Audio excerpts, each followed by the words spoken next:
له ومن يضلله فلا هادي له ونشهد أن لا إله إلا الله وأشهد أن محمدا عبده ورسوله ألا إن أولياء الله لا خوف عليهم ولا هم يحزنون الذين آمنوا وكانوا يتقون لهم البشرى في الحياة الدنيا وفي الآخرة لا تبديل لكلمات الله ذلك هو الفوز العظيم صدق الله مولانا العظيم وصدق رسوله النبي الأمين المتين الكريم ونحن على ذلك من الشاهدين والشاكرين والحمد لله رب العالمين.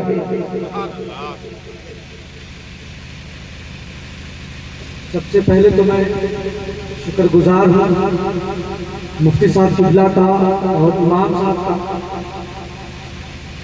جن کی دعوت مجھے راجستھان سے کھینچ کر کے ایم پی کی سرزمین پہ لاتی ان کی محبت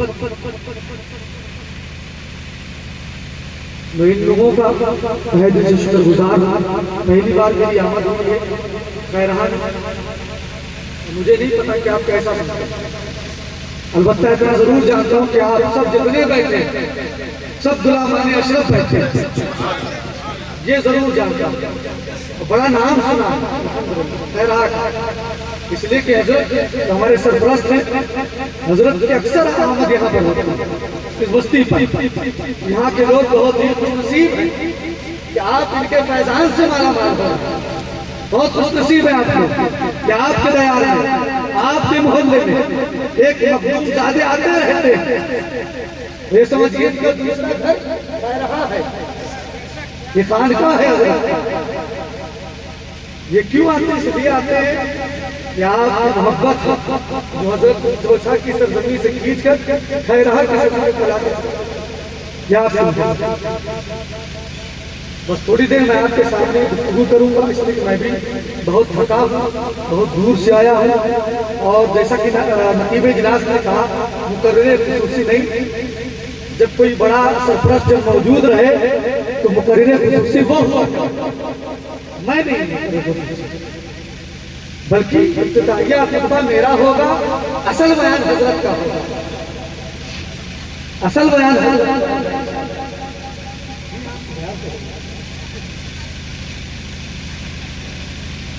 آئیے ایک مرتبہ مل کر کے آقائے نامدار مدینے کے تاجدار احمد مصطفیٰ محمد مصطفیٰ صلی اللہ علیہ وسلم کی بارگاہ میں جھوم جھوم کر درود پاک کا حدیہ نچھاور کریں.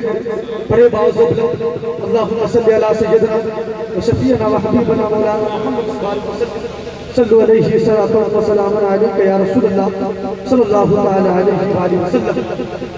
زیادہ دیر بیان نہیں کروں گا. ٹھنڈ بھی بہت زیادہ ہے.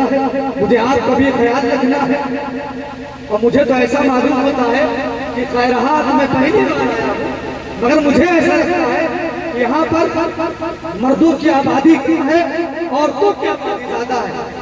ایسا مجھے محسوس ہوتا ہے. یہ بات تو آپ بھی بتا سکتے ہیں کہ مرد کی جو ہے جو اکثریت ہے وہ کم ہے عورتیں ماشاءاللہ بہت زیادہ ہے. تو دیندار وہ زیادہ ہے آپ دنیا دار یہ معلوم ہو رہا ہے کہ دیندار اصل وہ آپ دنیا دار. ایک شیخ سنیں کہ سرور کہوں کی مالکو مولا کہوں تجھے. سرور کہوں کی مالکو مولا کہوں تجھے. باغے خلیل کا کلے صاحبہ کہوں تجھے. لیکن رضا نے ختم سخن اس میں کر دیا. لیکن رضا نے ختم سخن اس میں کر دیا. خالق کا بندہ خلق کا آقا کہوں تجھے. خالق کا بندہ خلق کا آقا کہوں تجھے. حضور اشرف سمنا کے نام کا حضور اشرف سمنا کے نام کا صدقہ ہماری جھولی کو بھر دیجئے. ہماری جھولی کو بھر دیجئے غریب نواز. اور ہمارا جو تعلق ہے چوچھا سے ہے اور خانقاہ سے ہے. تو ایک شیخ خانقاہ والا کہ جنہیں خانقاہوں سے تربیت نہیں ملتی، خانقاہوں سے تربیت نہیں ملتی، در بدر بھٹکتے ہیں، شہریت نہیں ملتی، اور ہم نے شجرہ دیکھا ہے دشمنانے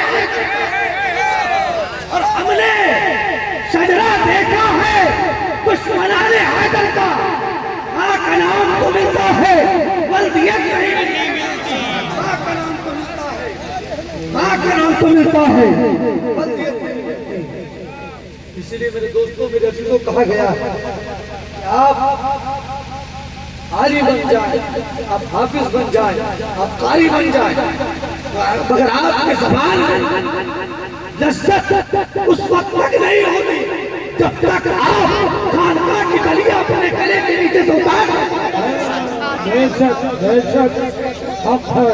اس لیے اللہ مرحوم فرماتے ہیں کہ مولوی ہرگز نہ شد از مولائے تا غلام شمس تبریزی نہ شد۔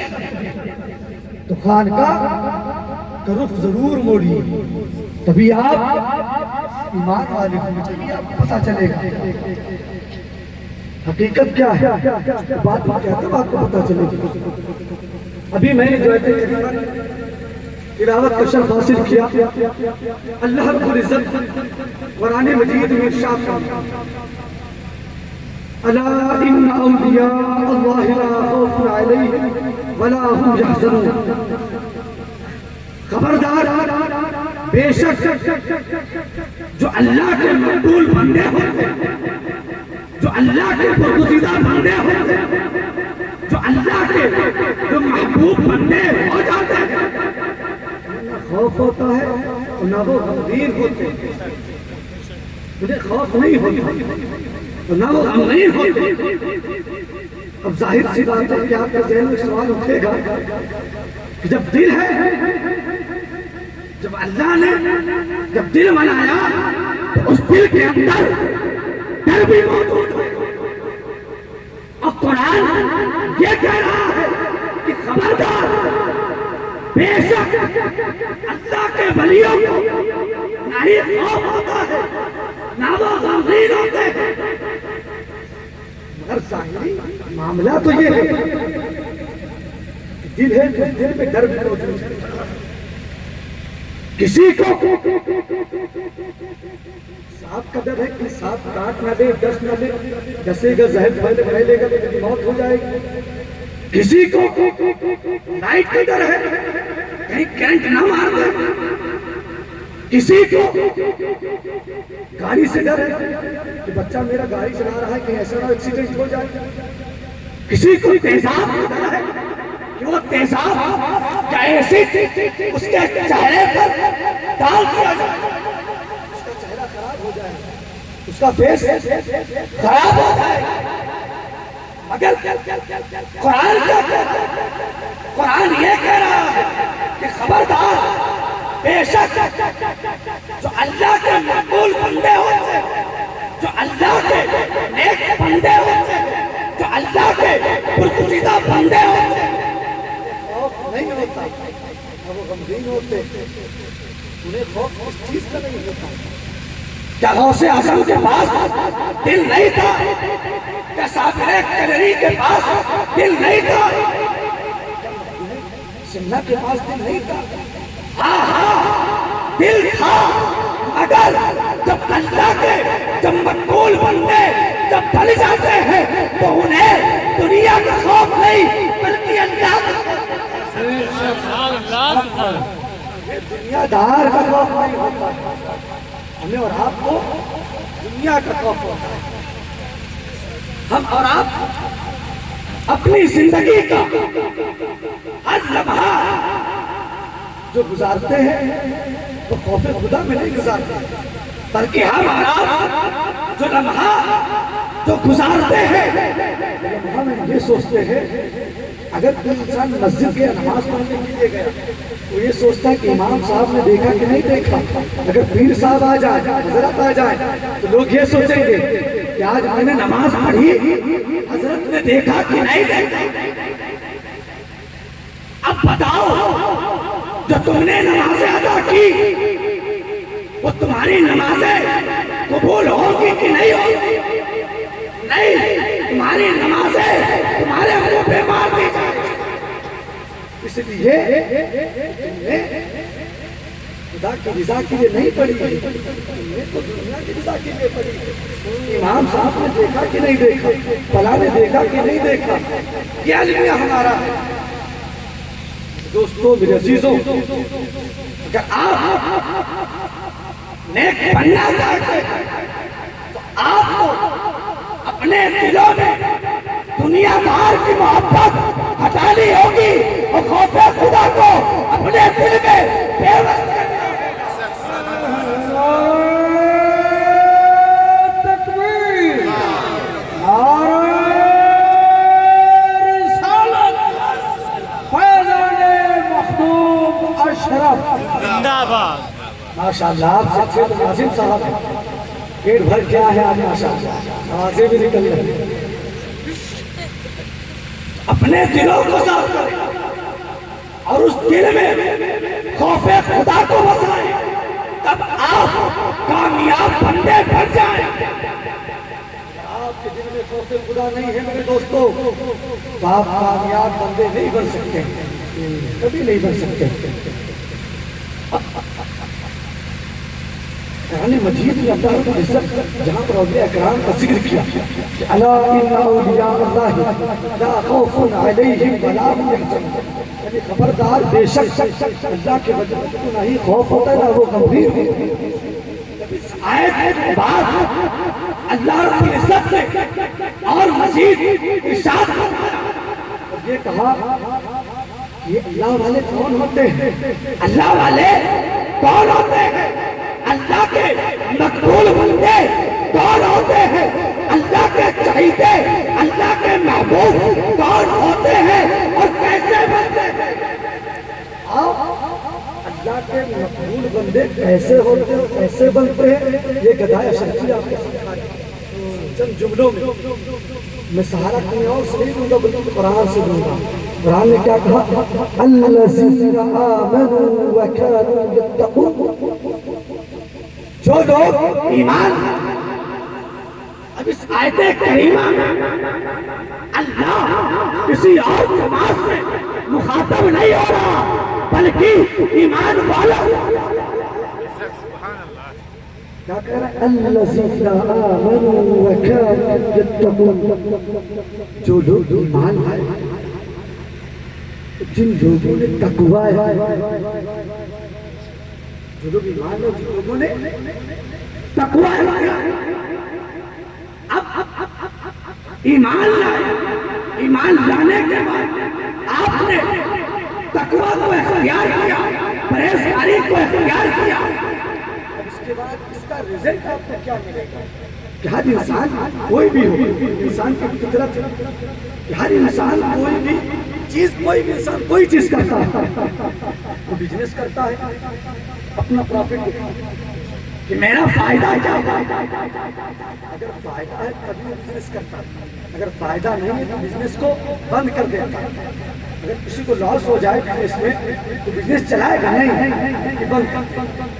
اب ہم اور آپ ایمان والے ہیں اور اس کے بعد ہم نے تقوی اور پرہیزگاری کے دامن کو تھام لیا اور پوری زندگی ہم اسی پر چلتے رہے تو اس کا انعام کیا ہوگا؟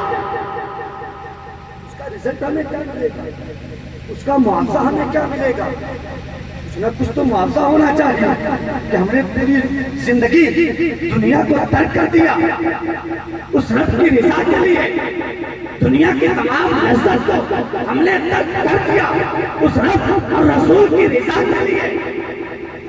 مشقت کر کے ہم جب رب کی رضا کے لیے سارے کام کر رہے تو ہمیں رزلٹ کیا ملے گا؟ ہے کہ نہیں؟ ہمیں رزلٹ کیا ملے گا؟ ہمیں انعام کیا ملے گا؟ آؤ میرے دوستو، وہ انعام کیا ہے؟ آؤ ہم دکھاؤ اور نہ جائیں، پھر ہم قرآن مجید کو اٹھائیں، پھر ہم قرآن مجید کو اٹھائیں اور دیکھیں قرآن مجید میں ان لوگوں کے لیے انعامات کیا ہے، ان کے لیے درجہ کیا ہے؟ جب قرآن سے جب میں نے پوچھا اے قرآن اب بتا کہ ان کے لیے انعام کیا ہے، تو قرآن نے کہا کہ اے عباد اشرف پڑھ لے لہم البشریٰ فی الحیات الدنیا وفی الآخرہ. لهم البشرى في الحياة الدنيا وفي الآخرة. ان لوگوں کے لیے خوشخبری